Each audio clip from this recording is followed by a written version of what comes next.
March মাসে লক্ষ্মীর ভাণ্ডারের টাকা ঢুকলো, আপনার টাকা ঢুকেনি? কবে পাবেন টাকা ব্যাংকে? মহিলাদের 1000 টাকা থেকে 1200 টাকা দেওয়া হয় লক্ষ্মীর ভাণ্ডার প্রকল্পের মাধ্যমে। মার্চ মাসের জন্য লক্ষ্মীর ভাণ্ডার প্রকল্পের ভাতা ব্যাংকে ঢুকে গেল। সারা দেশে এই প্রকল্পের অনুকরণে নানান প্রকল্প তৈরি হয়েছে মহিলাদের জন্য, যার মাধ্যমে মহিলাদের আর্থিক সহায়তা প্রদান করা হয়।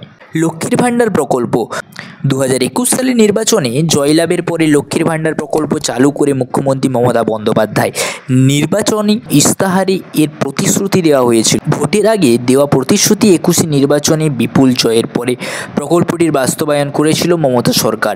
তবে প্রথম যখন এই প্রকল্প চালু করা হয় তখন SC/ST মহিলাদের 1000 টাকা করে মাসে দেওয়া হতো, অন্যান্যদের প্রতি মাসে দেওয়া হতো 500 টাকা করে। লক্ষ্মীর ভাণ্ডারের টাকা বৃদ্ধি 2024 সালে বাজেট পেশের সময় অর্থমন্ত্রী চন্দ্রিমা ভট্টাচার্য ঘোষণা করেন লক্ষ্মীর ভাণ্ডারের ভাতার বৃদ্ধির।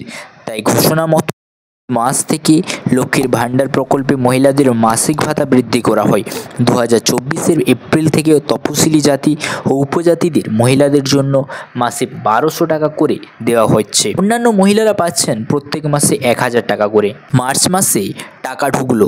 প্রতি মাসে 1 থেকে 10 তারিখের মধ্যেই লক্ষ্মীর ভাণ্ডার প্রকল্পের টাকা মহিলাদের ব্যাংক অ্যাকাউন্টে ঢুকে যায়। এই মাসের মার্চের 1 থেকে 2 তারিখ শনিবার এবং রবিবার থাকায় স্ট্যাটাস আপডেট আসতে দেরি হয়। 3 তারিখ থেকে উপভোক্তার স্ট্যাটাসে পেমেন্ট আন্ডার প্রসেস আসতে শুরু করেছে। অর্থাৎ এবার উপভোক্তাদের অ্যাকাউন্টে লক্ষ্মীর ভাণ্ডার প্রকল্প অর্থাৎ দেখতে পাচ্ছেন আপনাদের কাছে কিন্তু এইরকম মেসেজ যদি আসে তাহলে কিন্তু আপনাদের কিন্তু টাকা ঢুকে গেছে। সেই মতো টাকা ঢুকতে শুরু করে দিয়েছে। যাদের টাকা ঢুকেছে তাদের কিন্তু SMS-এর মাধ্যমে ব্যাংক জানতে পারছে। তবে যদি না SMS এসে থাকে তাহলে পাসবই আপডেট করলে জানা যাবে, কারণ সব সময় SMS নাও আসতে পারে। টাকা না ঢুকলে কি করবেন? এখনও না টাকা ঢুকে থাকলে মাসের 10 তারিখের মধ্যেই টাকা কিন্তু ঢুকে যাবে। তবে এই সপ্তাহের মধ্যেই সমস্ত উপভোক্তার অ্যাকাউন্টে টাকা ঢুকে যাওয়ার সম্ভাবনা প্রবল। 10 তারিখের পরে যদি টাকা না ঢুকে থাকে তাহলে ব্যাংকে গিয়ে একবার অ্যাকাউন্ট চেক করা উচিত। কিছু কিছু ক্ষেত্রে সার্ভারের সমস্যা থাকলেও টাকা আসতে দেরি হতে পারে, তবে সেক্ষেত্রে ব্যাংক অ্যাকাউন্টে অবশ্যই হবে।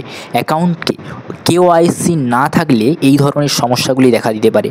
তো বুঝতেই পারছেন, বর্তমানে এই প্রকল্পের আজীবন ভাতা পাওয়ার সুবিধা চালু হয়েছে। এই প্রকল্পের আবেদন করার জন্য আবেদনকারী মহিলারা নিজস্ব ব্যাংক অ্যাকাউন্ট থাকতে হবে, Aadhaar card, voter card, mobile number এবং ফটো লাগবে। দুয়ারে সরকার ক্যাম্পে কিংবা এখন গ্রাম পঞ্চায়েত অফিস থেকে আবেদন করা যায়। অফিসিয়াল ওয়েবসাইট এবং স্ট্যাটাস চেকের লিঙ্ক আমি কিন্তু ডিসক্রিপশানে দিয়ে দেবো, সম্পূর্ণ কিন্তু সেখানে ভিজিট করে আপনারা দেখে নিতে পারেন। তো আশা করি বুঝতে পারলেন, এই মার্চ মাসেও কিন্তু লক্ষ্মীর ভাণ্ডারের টাকা ঢুকে গেছে। যাদের না ঢুকেছে তারা কিন্তু ওয়েট করুন, তাদের ঢুকে যাবে।